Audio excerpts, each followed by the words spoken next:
પૂજા વિદ્યાલયમાં આપનું હાર્દિક સ્વાગત છે। ધોરણ 6 વિષય સામાજિક વિજ્ઞાન પાઠ નંબર 11 ભૂમિ સ્વરૂપો, જેના વિશે આપણે અભ્યાસ કરીશું। તો વિદ્યાર્થી મિત્રો, પહેલાં તો આપણને ખ્યાલ હોવો જોઈએ કે ભૂમિ સ્વરૂપો એટલે શું, ભૂમિ સ્વરૂપો કોને કહેવાય। તો મનુષ્યને રહેવા માટે જમીન જોઈએ અને મનુષ્ય કોઈ પણ જગ્યાએ ઘર બનાવે છે તો એમાં પહેલાં ભૂમિ જોઈએ, કારણ કે ભૂમિ વગર તે ઘર બનાવી શકે નહીં। મનુષ્યને રહેવા માટે જેમ ઘર જોઈએ છે તેવી રીતે એ ઘર પણ ભૂમિ ઉપર બને છે। તો આવા ભૂમિના પણ વિવિધ પ્રકારના સ્વરૂપો હોય છે। દરેક જગ્યાએ, દરેક પ્રદેશમાં, દરેક રાજ્યમાં એક સરખી ભૂમિ જોવા મળતી નથી। તમે પણ તમારી આસપાસના વિસ્તારમાં જોયું હશે કે કદાચ જો તમે ગામડે રહેતા હશો તો ગામડાની જમીન પણ અલગ હશે, શહેરમાં રહેતા હશો તો શહેરની જમીન પણ અલગ હશે, ગામડામાં તમારા ખેતરમાં જશો તો ખેતરની પણ તમને ભૂમિ અલગ અલગ પ્રકારની જોવા મળશે। તો આવા આપણા દેશમાં અને દુનિયામાં પણ ભૂમિના વિવિધ પ્રકારના સ્વરૂપો હોય છે, કેમ કે અલગ અલગ જગ્યાએ અલગ અલગ ભૂમિના સ્વરૂપો હોય છે અને એ ભૂમિ સ્વરૂપોનું સર્જન કઈ રીતે થયું, કયા કારણે એ ભૂમિ સ્વરૂપોનું નિર્માણ થયું, તો એના વિશે આપણે આજે અભ્યાસ કરવાનો છે। તો એના વિશે આપણે આજે ટૂંકમાં અભ્યાસ કરીશું કે ભૂમિ સ્વરૂપો કોને કહેવામાં આવે છે।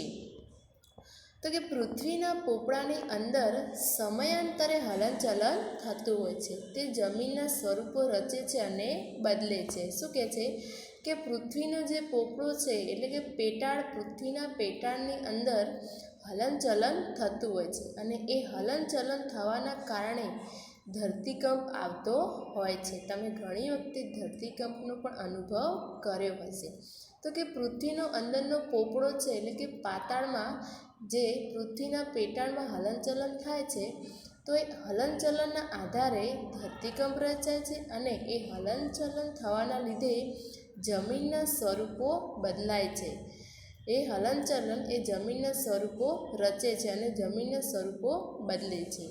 આવો અનુભવ પણ આપણને ભૂકંપના આંચકા દ્વારા, તો ક્યાંક જ્વાળામુખી કે સુનામી જેવી ઘટનાઓ દ્વારા થાય છે। તો આવું હલનચલન થાય ત્યારે આપણે કહીએ છીએ કે આજે ધરતીકંપ આવ્યો અથવા તો ભૂકંપ આવ્યો। તો એ ભૂકંપ નથી હોતો, પણ ધરતીની પેટાળમાં જે હલનચલન થાય છે એ હોય છે, જેને આપણે ભૂકંપના આંચકાઓ કહી શકીએ છીએ અથવા તો ક્યાંક જ્વાળામુખી ફાટી, એવું પણ તમે સાંભળ્યું હશે ટીવીમાં, છાપામાં અથવા તો તમારા ભણવાની ચોપડીમાં પણ તમે જોયું હશે કે જ્વાળામુખી ફાટી। તો જ્વાળામુખી કઈ રીતે ફાટે કે પૃથ્વીના પોપડાની અંદર હલનચલન થાય તો એના લીધે જ્વાળામુખી પણ ફાટતી હોય છે અને સુનામી જેવી ઘટનાઓ પણ થાય છે। તો આ બધા હલનચલન થવાથી ક્યાંક પર્વત, ક્યાંક ઉચ્ચ પ્રદેશ અને ફાટખીણની રચના થાય છે કે પૃથ્વીના પેટાળમાં જે હલનચલન થાય છે તો એ હલનચલન થવાના લીધે ક્યાંક પર્વતની રચના થાય છે, ક્યાંક ઉચ્ચ પ્રદેશની રચના થાય છે અને ઘણી જગ્યાએ ફાટખીણની પણ રચના થતી હોય છે। આ ઉપરાંત નદી, હિમનદી, પર્વત, સમુદ્રના મોજા જેવા કુદરતી બળોના લીધે ધોવાણ અને નિક્ષેપણ ક્રિયા દ્વારા કાપના મેદાનો, ખીણો અને કોતરોની રચના પણ થાય છે। શું કહે છે કે આવા હલનચલનના કારણે ક્યાંક નદીની રચના, તો ક્યાંક હિમનદી, પવન, સમુદ્રના મોજા જેવા કુદરતી બળના લીધે ધોવાણ પણ થતું હોય છે અને એના કારણે કાપના મેદાનની, ખીણની અને કોતરોની પણ રચના થતી હોય છે। પૃથ્વી સપાટીનો અમુક ભાગ ચોક્કસ ઊંચાઈ, ઢોળાવ અને આકાર પ્રાપ્ત કરે ત્યારે તેને ભૂમિ સ્વરૂપ કહેવામાં આવે છે। તો તમને પ્રશ્ન થાય કે ભૂમિ સ્વરૂપ કોને કહે છે, તો તમે કહી શકે કે પૃથ્વી સપાટીનો અમુક ભાગ અમુક ચોક્કસ ઊંચાઈ, ઢોળાવ અને આકાર પ્રાપ્ત કરે ત્યારે તેને ભૂમિ સ્વરૂપ કહેવામાં આવતો હોય છે, તેને આપણે ભૂમિ સ્વરૂપ કહીએ છીએ। તો હવે આપણે જોઈશું કે ભૂમિ સ્વરૂપના મુખ્ય પ્રકાર કયા કયા છે। આપણે જોઈ લીધું કે ભૂમિ સ્વરૂપ કોને કહેવાય છે, તો હવે આપણે જોઈશું કે ભૂમિ સ્વરૂપના કેટલા અને કયા કયા પ્રકાર છે? તો કે પ્રદેશની ઊંચાઈ પ્રમાણે જમીન ભાગોને પર્વત, ઉચ્ચ પ્રદેશ, મેદાન વગેરે નામથી ઓળખવામાં આવે છે. જે તે પ્રદેશની ઊંચાઈ હોય તે ઊંચાઈ પ્રમાણે આપણે અમુક ભાગોને એટલે કે જમીનના ભાગને ક્યાંક પર્વતનું નામ આપ્યું છે, ક્યાંક ઉચ્ચ પ્રદેશનું નામ આપ્યું છે, તો ક્યાંક મેદાનનું નામ આપીને વિવિધ નામથી આપણે ઓળખીએ છીએ. જો અહીંયા તમને કોષ્ટક આપેલું છે વિદ્યાર્થી મિત્રો, તો આ કોષ્ટકમાં તમે જોઈ શકો કે સૌથી પહેલું છે એ શું છે? પર્વત છે. પર્વત બાદ આવે છે ખીણ, ખીણ બાદ આવે છે ઉચ્ચ પ્રદેશ, ઉચ્ચ પ્રદેશ પછી આવે છે મેદાન, મેદાન પછી આવે છે ટાપુ, ટાપુ પછી આવે છે સમુદ્ર સપાટી. તો કઈ રીતે પર્વતની રચના થાય છે, ત્યાંથી પછી ખીણની રચના થાય છે, કઈ રીતે ઉચ્ચ પ્રદેશ થાય છે, મેદાનની રચના કઈ રીતે થાય છે, ટાપુ કોને કહેવાય અને સમુદ્ર સપાટી જે તમે જોઈ હશે. તો આ બધા ભાગો કઈ રીતે નિર્માણ પામે છે એના વિશે આપણે અભ્યાસ કરીશું અને આને આપણે મુખ્ય ભૂમિ સ્વરૂપ તરીકે ઓળખી શકીએ. તો એમાં પહેલું જ આવે છે પર્વત, કે પર્વત કોને કહેવાય, પર્વતની રચના કઈ રીતે થાય.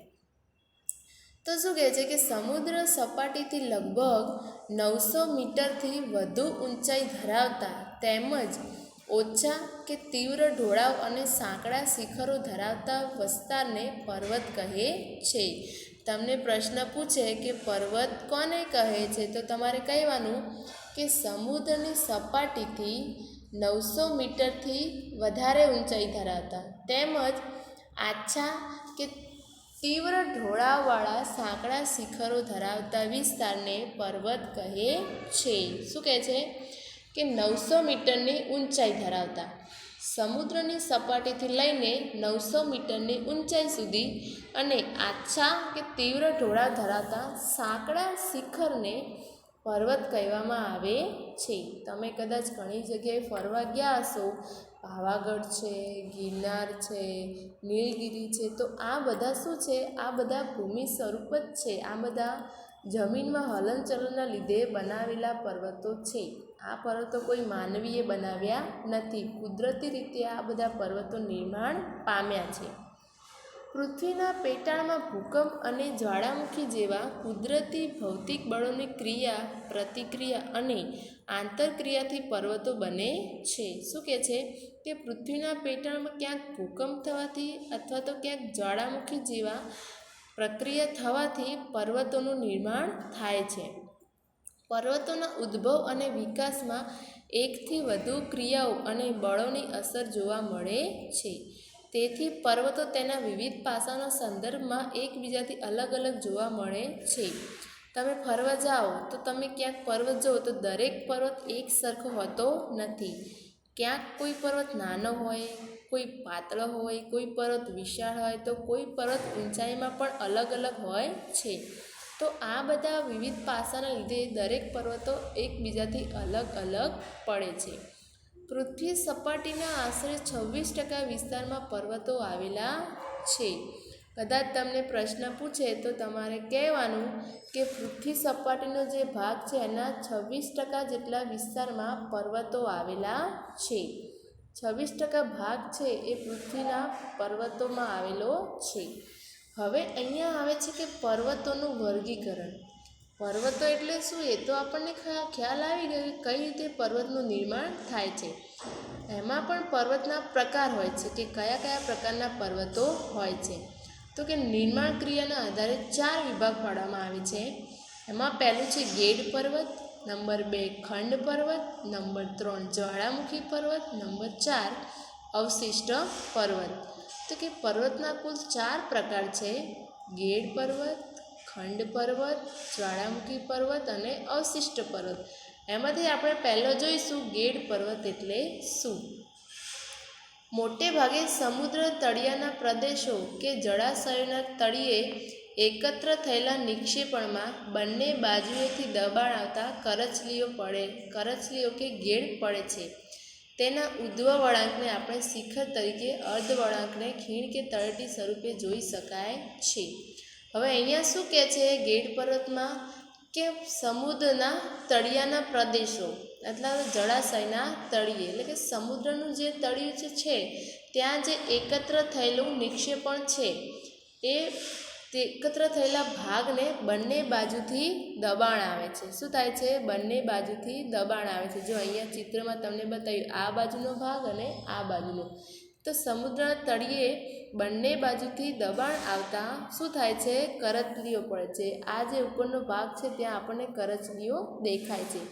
કરચલીઓ અથવા તો આપણે ગેડ કહી શકીએ. તો કે બંને બાજુથી દબાણ આવતા કરચલીઓ કે ગેડ પડે છે અને તેના આવા વિવિધ પ્રકારના વળાંકને આપણે શિખર તરીકે અને અધો વળાંકને ખીણ કે તળેટી સ્વરૂપે જોઈ શકીએ છીએ. અહીંયા તમને જે બતાવ્યું છે ને અલગ અલગ પ્રકારના વળાંક છે એને આપણે શિખર અથવા તો તળેટી સ્વરૂપે પણ જોઈ શકીએ છીએ.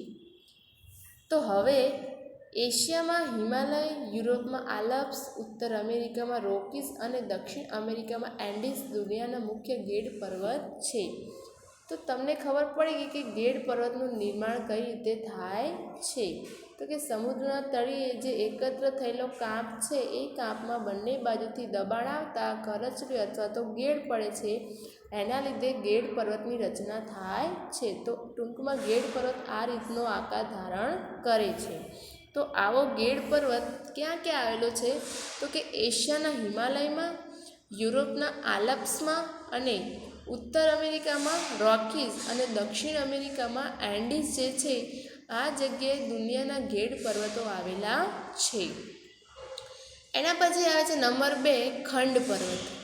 હવે અહીંયા નામ ઉપરથી તમને ખબર પડી જાય કે ખંડ પર્વત કોને કહેવાય. ખંડ વિવિધ પ્રકારના ખંડ પડી જવાય એટલે આપણે તેને ખંડ પર્વત તરીકે પણ કહી શકીએ છીએ. જો અહીંયા તમે જોઈ શકો છો ખંડ પર્વત કોને કહેવાય.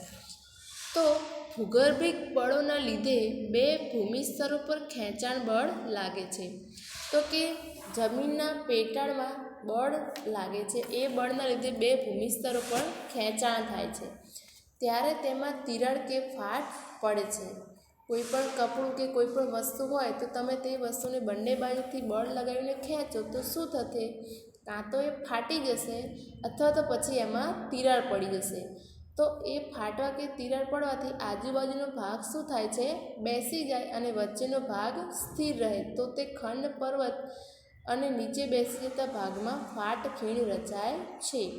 શું કહે છે કે ભૂગર્ભમાં જે બળ લાગે છે એના લીધે બે ભૂમિસ્તર પર ખેંચાણ આવે છે.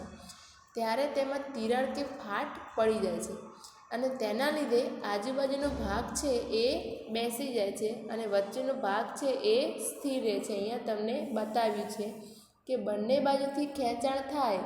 બંને બાજુથી ખેંચાણ ત્યારે શું થાય છે કે આજુબાજુનો ભાગ છે એ બેસી જાય છે. આ બંને બાજુનો ભાગ છે બેસી જાય અને વચ્ચેનો ભાગ છે એ સ્થિર જેમનો છે તેમનો તેમ જ રહે છે અને એના લીધે ખંડ પડી જાય છે. અને એ ખંડ અહીંયા તમે જોઈ શકો છો કે ખંડ પડી ગયેલો આપણને જોવા મળે છે.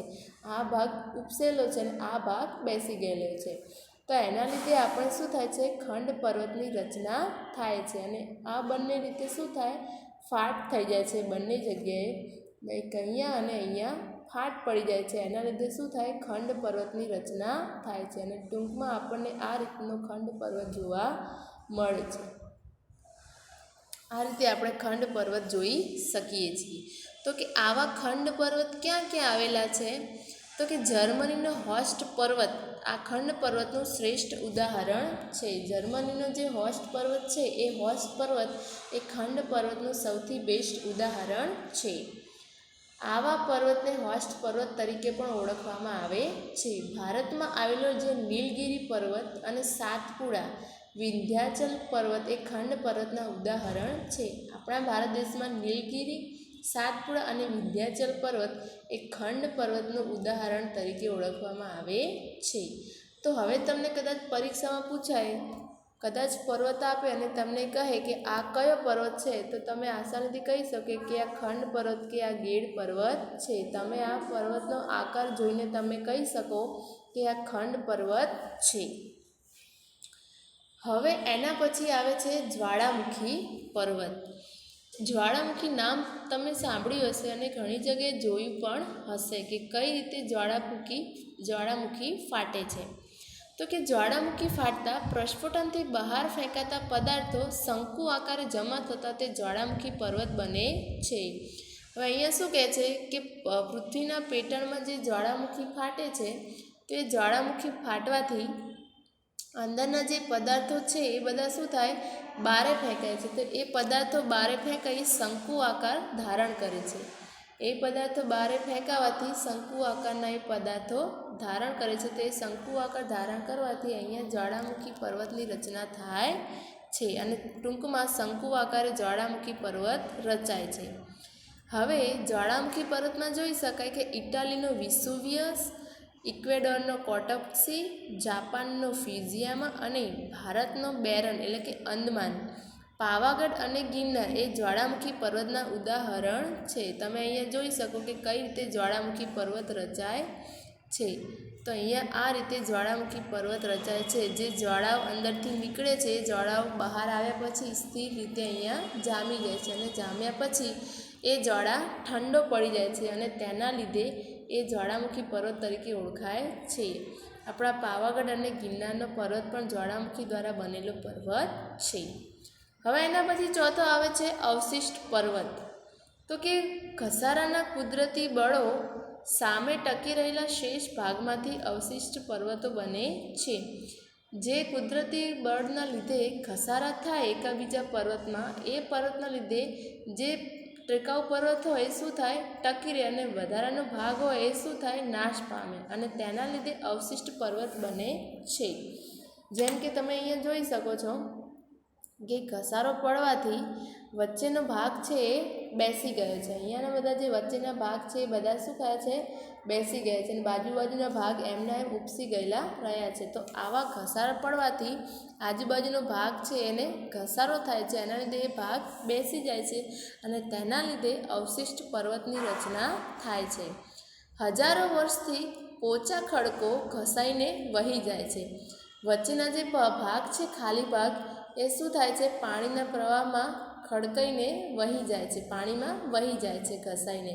અને નક્કર ખડકમાંથી બનેલ ભૂમિભાગ એ ઊંચા ભૂમિખંડ તરીકે ટકી રહે છે. જે કડક નક્કર ભાગ છે પર્વતનો, પથ્થરનો જે કડક ભાગ છે એમનો એમ ઊભો રહે છે. જેમાં આ બધા ભાગ તમે જોઈ શકો છો, આ શું છે, નક્કર કડક ભાગ છે. તો એમને એમ ઊભો રહે છે અને આ જે વધારાના ભાગ છે નીચેના એ શું થાય છે, ઘસારાના લીધે પાણીમાં વહી જાય છે. એના લીધે આ પર્વતની રચના થાય છે.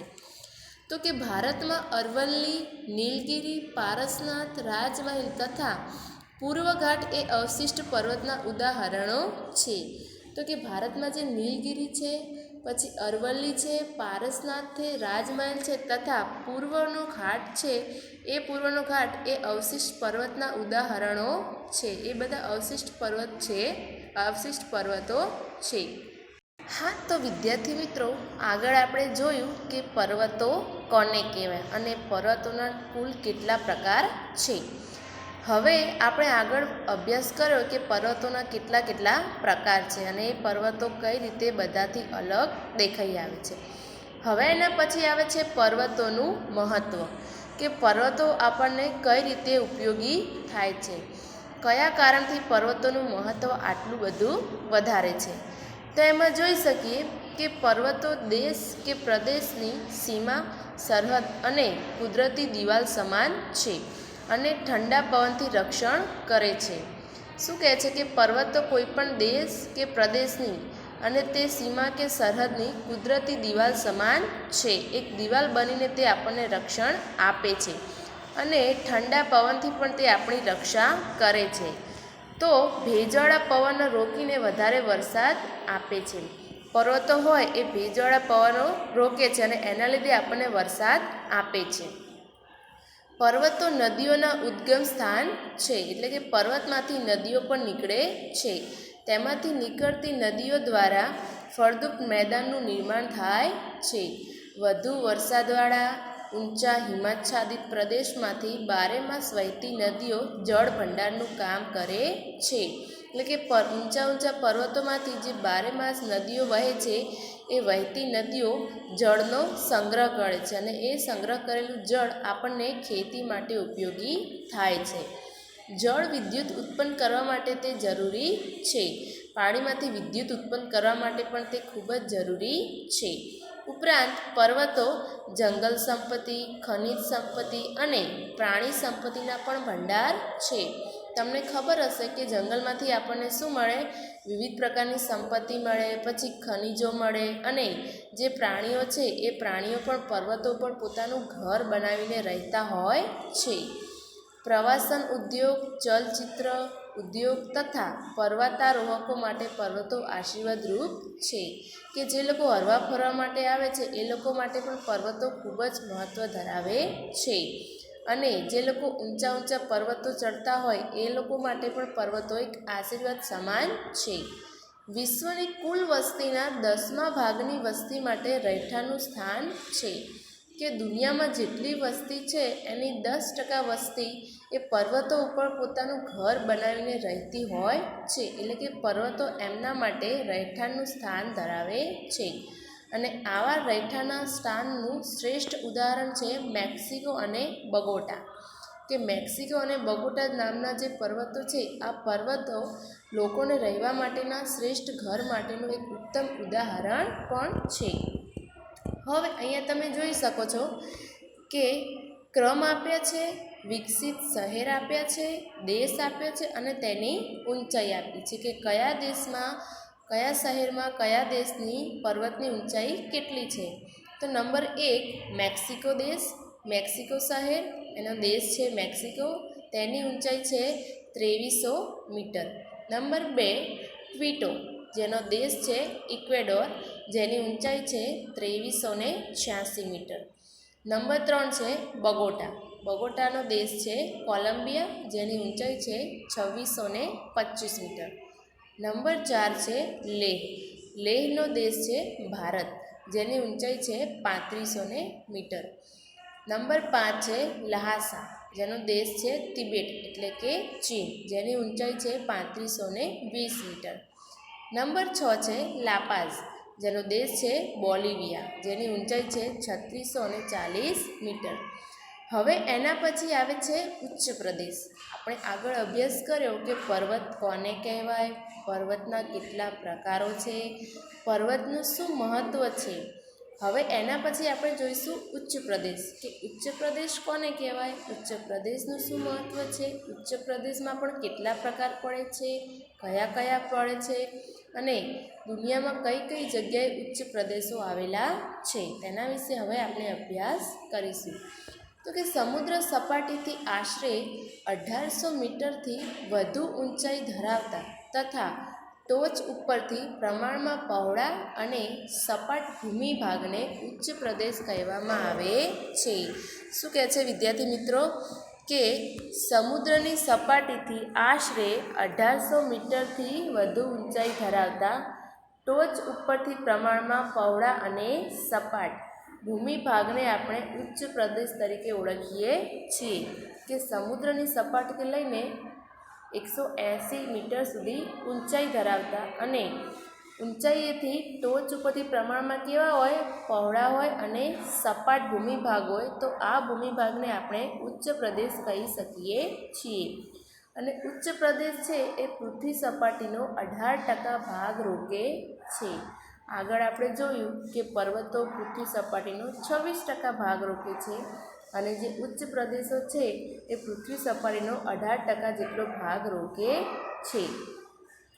હવે એના પછી આવે છે ઉચ્ચ પ્રદેશનું વર્ગીકરણ, કે ઉચ્ચ પ્રદેશના કેટલા પ્રકાર પડે છે. તો કે ભૌગોલિક સ્થાન અને સંરચનાના આધારે ઉચ્ચ પ્રદેશને 3 ભાગમાં વહેંચી શકાય છે. પર્વતના આપણે જોયા કે 4 ભાગ છે, એવી રીતે ઉચ્ચ પ્રદેશના 3 ભાગ પાડી શકાય છે. નંબર 1 છે આંતરપર્વતીય ઉચ્ચ પ્રદેશ, નંબર 2 પર્વત પ્રાંતીય ઉચ્ચ પ્રદેશ અને નંબર 3 ખંડીય ઉચ્ચ પ્રદેશ. આમ ઉચ્ચ પ્રદેશના 3 પ્રકાર પડે છે. એમાંથી આપણે પહેલું જોઈશું કે આંતરપર્વતીય ઉચ્ચ પ્રદેશ કોને કહેવાય. તો કે ચારે બાજુથી ઊંચી પર્વતમાળાઓથી પૂર્ણ રીતે કે આંશિક રીતે ઘેરાયેલા ભૂમિભાગને આંતરપર્વતીય ઉચ્ચ પ્રદેશ કહેવામાં આવે છે. શું કહે છે કે ઊંચી પર્વતમાળાથી પૂર્ણ રીતે એટલે કે પૂરી રીતે અથવા તો અડધી રીતે આંશિક એટલે કે અડધી રીતે ઘેરાયેલા ભૂમિભાગને આંતરપર્વતીય ઉચ્ચ પ્રદેશ કહેવામાં આવે છે. કે જે પૂર્ણ રીતે પર્વતમાળાથી ચારે બાજુ ઘેરાયેલા હોય, ચારે બાજુ પર્વતોથી તેઓ ઘેરાયેલા હોય ભૂમિભાગને આપણે આંતરપર્વતીય ઉચ્ચ પ્રદેશ કહી શકીએ છીએ. તો કે તિબેટનો જે ઉચ્ચ પ્રદેશ છે અને મોંગોલિયાનો ઉચ્ચ પ્રદેશ આના શ્રેષ્ઠ ઉદાહરણ છે. તિબેટમાં આવેલો ઉચ્ચ પ્રદેશ અને મોંગોલિયાનો ઉચ્ચ પ્રદેશ છે એ આના શ્રેષ્ઠ ઉદાહરણો છે. અહીંયા તમે જોઈ શકો છો કે આ જે છે એ શું છે, આંતરપર્વતીય ઉચ્ચ પ્રદેશ છે કે જે ચારે બાજુ પર્વતમાળાઓથી ઘેરાયેલો છે અને આનો ઉપરનો જે ભાગ છે એ સંપૂર્ણ રીતે ટોચનો ભાગ છે કેવો છે, એકદમ ગોળ અને સપાટ છે. તો આ ગોળ અને સપાટ ભાગ આંતરપર્વતીય ઉચ્ચ પ્રદેશ તરીકે ઓળખી શકાય છે. હવે એના પછી આવે છે પર્વત પ્રાંતીય ઉચ્ચ પ્રદેશ. તો પર્વત પ્રાંતીય ઉચ્ચ પ્રદેશ કોને કહેવાય છે? તો કે પર્વતોની તળેટીમાં એક તરફ સીધો ઢોળાવ ધરાવતા પર્વતને પર્વત પ્રાંતીય ઉચ્ચ પ્રદેશ કહેવામાં આવે છે. કે એક બાજુથી સીધો ઢોળાવ ધરાવે છે. કઈ રીતે? કે પર્વતની તળેટીમાં એક તરફ સીધો ઢોળાવ એટલે કે સીધો ઢાળ ધરાવતા પ્રદેશને આપણે પર્વત પ્રાંતીય ઉચ્ચ પ્રદેશ તરીકે ઓળખીએ છીએ. કે જે પર્વતની તળેટીમાં સીધો ઢોળાવ ધરાવે છે, જેને આપણે પર્વત પ્રાંતીય ઉચ્ચ પ્રદેશ તરીકે ઓળખીએ છીએ. તો એના ઉચ્ચ પ્રદેશો ક્યાં ક્યાં આવેલા છે? તો કે પેન્ટાગોનિયા એટલે કે દક્ષિણ અમેરિકામાં, પછી પીડમોન્ટ એટલે કે યુએસમાં અને ભારતમાં માળવાનો ઉચ્ચ પ્રદેશ એ તેનું શ્રેષ્ઠ ઉદાહરણ છે. અહીંયા તમને કોષ્ટકમાં આપેલું છે કે પર્વત પ્રાંતીય ઉચ્ચ પ્રદેશ કઈ રીતનો તેનો દેખાવ હોઈ શકે છે. હવે એના પછી આવે છે ખંડીય ઉચ્ચ પ્રદેશ. ખંડીય ઉચ્ચ પ્રદેશ એટલે શું? તો કે ભૂગર્ભિક હલનચલનથી ઉચકાયેલા ભૂમિભાગને કે મોટા ભૂમિભાગ પર લાવાના સ્તરો ખૂબ ઊંચાઈ સુધી ઠરવાથી ખંડીય ઉચ્ચ પ્રદેશનું નિર્માણ થાય છે. આગળ આપણે જેમ જોયું કે જ્વાળામુખી પર્વત કઈ રીતે બને છે? તો કે જ્યારે ભૂમિની અંદર હલનચલન થાય તો જ્યારે ભૂમિની અંદરનો રહેલો લાવા એ પ્રસ્ફોટન થઈને બહાર નીકળે ત્યારે એ લાવાનું સ્તર ખૂબ વધારે હોય અને પરિણામે એ બહાર નીકળેલો લાવા ઠંડો પડી જાય અને તેના લીધે તે જામી જાય છે, એટલે પર્વતનું નિર્માણ થાય છે. તો એવી જ રીતે ખંડીય ઉચ્ચ પ્રદેશમાં પણ એવું છે. અહીંયા કોષ્ટકમાં તમને ખંડીય ઉચ્ચ પ્રદેશ બતાવેલો છે. તો કે ભૂમિની અંદર જે હલનચલન થાય એ હલનચલનના કારણે ભૂમિની અંદર જે રહેલો લાવા છે એ બહાર નીકળે છે અને એ લાવાના સ્તર કેવા હોય છે? ખૂબ ઊંચાઈ સુધી હોય છે. એટલે કે એ લાવા ખૂબ ઊંચે સુધી ઉછળીને જમીનની બહાર આવે છે અને એ બહાર આવેલો લાવા શું થાય છે? ઠરી જાય છે. તો એ ઠરી ગયેલો લાવા પછી ખંડીય ઉચ્ચ પ્રદેશ તરીકે ઓળખાય છે. તો એ ભૂમિમાંથી બહાર નીકળેલો લાવા ઠંડો પડી જાય છે અને ઠંડો પડવાથી એ લાવા ખંડીય ઉચ્ચ પ્રદેશ તરીકે ઓળખાય છે. તો કે ભારતમાં મહારાષ્ટ્રનો લાવાનો ઉચ્ચ પ્રદેશ આવેલો છે, બ્રાઝિલમાં ઉચ્ચ પ્રદેશ આવેલો છે, અરબસ્તાનમાં પણ ઉચ્ચ પ્રદેશ આવેલો છે. એના પછી સ્પેન, ગ્રીનલેન્ડ, એન્ટાર્કટિકા, અરબસ્તાનનો ઉચ્ચ પ્રદેશ પણ આવા ઉચ્ચ પ્રદેશના વિશિષ્ટ ઉદાહરણો છે કે આટલી જગ્યાએ ઉચ્ચ પ્રદેશો આવેલા છે. હવે તેના પછી આપણે જોઈશું કે ઉચ્ચ પ્રદેશનું મહત્ત્વ. ઉચ્ચ પ્રદેશનું શું મહત્ત્વ છે? તો કે ઉચ્ચ પ્રદેશની લાવાની ફળદ્રુપ જમીન હોય તો કપાસની ખેતી માટે અનુકૂળ બને છે. તો ઉચ્ચ પ્રદેશની જે જમીન હોય એ લાવાવાળી ફળદ્રુપ જમીન હોય છે, એટલે ખેતી માટે તે ખૂબ જ ઉપયોગી જમીન ગણાય છે. અને એમાં પણ કપાસની ખેતી માટે લાવાણી ફળદ્રુપ જમીન જે હોય ઉચ્ચ પ્રદેશ એ ખૂબ જ અનુકૂળ બને છે. એ જમીનમાં કપાસની ખેતી સારામાં સારી થઈ શકે છે. તો કે પ્રાચીન નક્કર ખડકના ઉચ્ચ પ્રદેશમાંથી લોખંડ, મેંગેનીઝ, સોનું જેવા કિંમતી ખનિજો પણ મળે છે. તો કે ઉચ્ચ પ્રદેશમાંથી આપણને લોખંડ, મેંગેનીઝ અને સોના જેવા કિંમતી ધાતુઓ પણ મળી આવે છે, જેમ કે ભારતનો છોટા નાગપુરનો ઉચ્ચ પ્રદેશ. હવે આ જ ઉચ્ચ પ્રદેશના ઢોળાવો પશુપાલન માટે પણ ખૂબ મહત્ત્વના છે. ઘણા પશુપાલન જે કરતા હોય એ લોકો પોતાના પશુને ચરાવવા માટે ઉચ્ચ પ્રદેશના ઢોળાવોને પસંદ કરતા હોય છે. તો આવી જગ્યાએ ઉચ્ચ પ્રદેશના ઢોળાવો હોય, ઢાળવાળા જે પ્રદેશો હોય ત્યાં પશુપાલન ખૂબ સારી રીતે થઈ શકે છે. પછી પ્રવાસ માટે અને ફિલ્મનું શૂટિંગ ઉતારવા માટે પણ ઉચ્ચ પ્રદેશો ખૂબ જ ઉપયોગી થઈ પડે છે. હવે અહીંયા જાણવા જેમાં જોઈએ કે ગુજરાતના સૌરાષ્ટ્ર કલ્પની લગભગ મધ્યમાં ઉચ્ચ પ્રદેશની રચના થયેલી છે. કે ગુજરાતનો જે સૌરાષ્ટ્ર ભાગ છે એ સૌરાષ્ટ્રના કલ્પની લગભગ મધ્યમાં એટલે વચ્ચેના ભાગમાં ઉચ્ચ પ્રદેશની રચના થયેલી છે. તેના પછી આવે છે મેદાન. આપણે આગળ જોઈ ગયા કે પર્વત કોને કહેવાય, તેનું શું મહત્ત્વ છે, તેના કેટલા પ્રકાર પડે છે. તેના પછી જોયું ઉચ્ચ પ્રદેશ, કે ઉચ્ચ પ્રદેશ કોને કહેવાય, તેના કેટલા પ્રકાર પડે છે, તેનું શું મહત્ત્વ છે. એના પછી હવે આવે છે મેદાન. મેદાનનું નામ તો તમે બધાએ સાંભળ્યું જ હશે વિદ્યાર્થી મિત્રો, કે મેદાન કોને કહેવાય. અને કદાચ તમે સ્કૂલમાં ભણતા હશો તો તમારી સ્કૂલમાં પણ રમત માટેનું એક અલગ મેદાન આવેલું હશે. પણ આ મેદાન કેવું છે, કઈ રીતે મેદાનનું નામ પડ્યું, તેના કેટલા પ્રકાર છે અને મેદાનનું શું મહત્ત્વ છે, તેના વિશે હવે આપણે અભ્યાસ કરીશું. તો કે સમુદ્ર સપાટીથી 180 મીટરથી ઓછી ઊંચાઈએ આવેલા સમતલ કે સપાટ ભૂમિ ભાગને મેદાન તરીકે ઓળખવામાં આવે છે. શું કહે છે કે સમુદ્રની સપાટીથી 180 મીટરથી ઓછી ઊંચાઈએ આવેલા સમતલ કે સપાટ ભૂમિ ભાગને મેદાન તરીકે ઓળખવામાં આવે છે. તો કે સમુદ્રની સપાટીથી 180 મીટરની ઊંચાઈએ અને સમતલ એટલે કે સપાટ ભૂમિ ભાગને આપણે મેદાન તરીકે ઓળખીએ છીએ.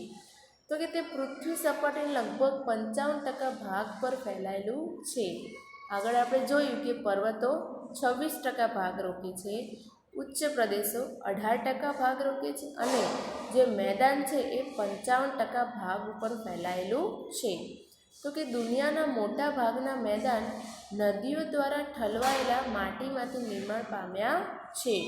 તમે જોઈ શકો છો કે મેદાન કઈ રીતે નિર્માણ પામે. મેદાન એ જે નદી હોય એ નદીમાં જે ઠલવાયેલું હોય માટી, એ માટી દ્વારા મેદાનો નિર્માણ પામે છે. નદીઓ સિવાય કેટલાક મેદાનોનું નિર્માણ પવન, જ્વાળામુખી અને હિમનદી દ્વારા પણ થાય છે. જરૂર નથી કે બધા મેદાનો નદીના ઠલવાયેલા માટીમાંથી જ નિર્માણ પામે, પણ ઘણા મેદાનો પવન દ્વારા, જ્વાળામુખી દ્વારા અને હિમનદી દ્વારા પણ નિર્માણ થાય છે. એના પછી આવે છે મેદાનનું વર્ગીકરણ. તો કે નિર્માણના આધારે મેદાનનું વર્ગીકરણ 3 કે 4 પ્રકારે કરી શકીએ છીએ. તો અહીંયા મેદાનના પ્રકારનું નિર્માણ આપણે 3 પ્રકારે કરીએ છીએ. પહેલું છે કિનારાનું મેદાન એટલે કે રચનાત્મક મેદાન, બીજું છે ઘસારણનું મેદાન અને ત્રીજું છે નિક્ષેપણનું મેદાન. તો આપણે જોઈએ કે મેદાનના 3 પ્રકાર પાડી શકાય છે. હવે આપણે જોઈ શકીએ નંબર 1 આવે છે કિનારાનું મેદાન.